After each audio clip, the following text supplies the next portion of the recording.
Hi, my name is Kira Angione from Real Life, and we're here with the filmmakers. Andy Peak. And Heather Britton O'Scanlan. Oh, yeah. hey, can you guys tell us a little bit about the film that you have in our festival? Well, the film is titled Housebroken, and it has a phenomenal cast and a phenomenal producer who can tell you even more about it. So I am the producer, and our phenomenal cast consists of me and Andy Peak. And our child actors are McCumber and Tallene McCumber. And we play the family of four who are struggling to potty train the youngest, our 4-year-old, our stubborn 4-year-old, and the stress that puts on our family life and our social lives as well. Absolutely. Yeah. So the title, Housebroken, is a bit of a double entendre because we're trying to housebreak this child, but in the same time, there's turbulence in the family that's breaking this family apart because of a 4-year-old boy that refuses to use the toilet. Yeah. True story. True story. It's a tragedy. Sounds awesome. Yeah. It's a tragedy. Yeah, See, I it's a can't. dramedy. It's a dramedy. All right, that's what I was getting. So, how did you guys hear about LIIFE? Go to Heather for that. Yeah. Well, I'd heard of LIIFE Film Festival before, and I got the chance to meet Debbie Markowitz actually when we premiered our film at another festival, at the Garden State Film Festival. I met Debbie there. Debbie is also a filmmaker, and she had several films screening at the Garden State Film Festival as well. So we just got together and chatted as filmmakers, and of course it was a no-brainer that we wanted to submit to LIIFE. It's just a great opportunity to network with other filmmakers from New York and our nearby areas, and it was obvious that we wanted to submit here, so we're really, really excited to be here. So, where else has your film screened? Well, we premiered at Garden State Film Festival. After that, we went to Take Two Film Festival in the city. We were at Madrid Film Festival just last week. Nominated for Best Comedy. We were nominated for Best Comedy. We didn't quite make it to Madrid, but I did make it to Cayman for the K Film Festival, which was awesome as well. And that was just a couple weeks ago. I was there in spirit. Andy was there in spirit. I was there on the beach. Sounds like and that was really fun. Yeah, we're having a really good time. Yeah. Do you have any plans for after this film festival? Where else are you going to take it? We're waiting to hear on some more notifications that we'll have in the next few weeks. So we'll stand by for now on that big announcement. But yeah, we're excited. We're getting a really great reception. And very likely, I'm pretty tightly involved with the Pasadena International Film Festival, and we just submitted there, and so there's a pretty good chance. I'm pretty sure we're going to get accepted there. And a couple. Totally just jinxed us. Don't worry, if they jinx us, No, you guys are going to be fine. I can pull my card and get us in there anyway. So I've got a Pulling card. some strings here. There we go. I've got a card.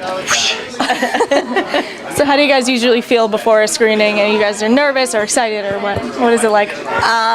For me personally, I'm not nervous so much. I'm excited to share it with an audience. That's really cool. But personally, I don't like to be amongst the audience while they watch it. It's you know what? And also as an actor in any film that I'm in, if I'm on the screen, it's personal for me. I need to, because I'm very critical of my performance and as a producer as well of all the things that maybe we could have done differently. I feel really good about this film. It's my first time producing. So I do feel really good about this film, but also hindsight being 2020, I did learn a lot, and there are things I would do differently next time, which is great. But it's a really cool testament to where I was at when we shot this, and as a filmmaker and as an actor.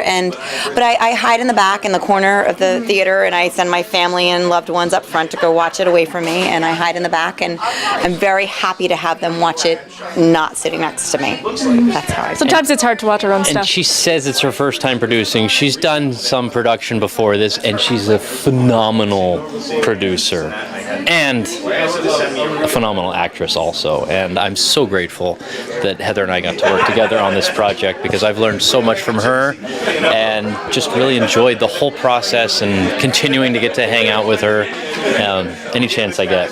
Lots of support from this team. That's a perk. Yeah. We get to hang out. Do you guys have any funny or interesting stories that were happening during the set? Well, I don't know if this is funny. It is interesting, and it's definitely painful that we had to recast our kids at the last minute. We did. Yeah, and that was really tough because I had my own kids cast as the kids in the film, and then my ex-wife started giving us some static about it, and I kind of thought it might happen, but it actually did happen, and that was really tough. And Heather was like there when the shit was hitting the fan. Use the beep button on that, and.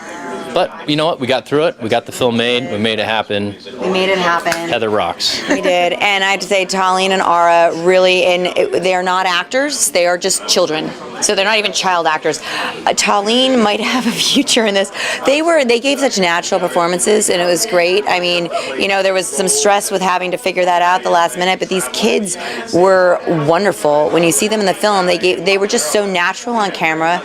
Our crew was really great and rallied around them. It was a really great supportive crew, and I got to tell you that's so huge. The team that you surround yourself with in a project like this, they were all wonderful to us, to the kids. It was a real nice. We had a fantastic film family, and you hear that a lot. But that was definitely true in this case. And they say when you're doing a production, your first production, you shouldn't have kids and you shouldn't have pets. And, I've heard that. And so we had kids in the film. Heather goes, Andy, I got this really cute dog. I said, Heather, we're already breaking one rule. We're not having a pet. She said, okay. End of discussion. No pets. But working with kids was difficult and challenging enough, but it worked out great. And I love kids. Heather loves kids, and the children's parents were there most of the time and helping out. And I have to say, our director, Beth Spitolny, who isn't here today, she was like the child whisperer.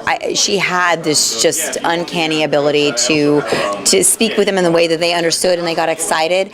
And I don't think they ever actually felt like they were working. They really, really enjoyed the whole process. And really, that's what it's all about, and that's what it should be. Oh, wow. Well, You mean I was working? Well, on that note, thank you guys for talking to me today. Yeah. It was a really interesting Thank you. project. I think we're all excited to see it. Great. How about we end with a group hug? Group hugs are great. Wait, you got to say your outro. Okay. Say it as we're doing the group hug.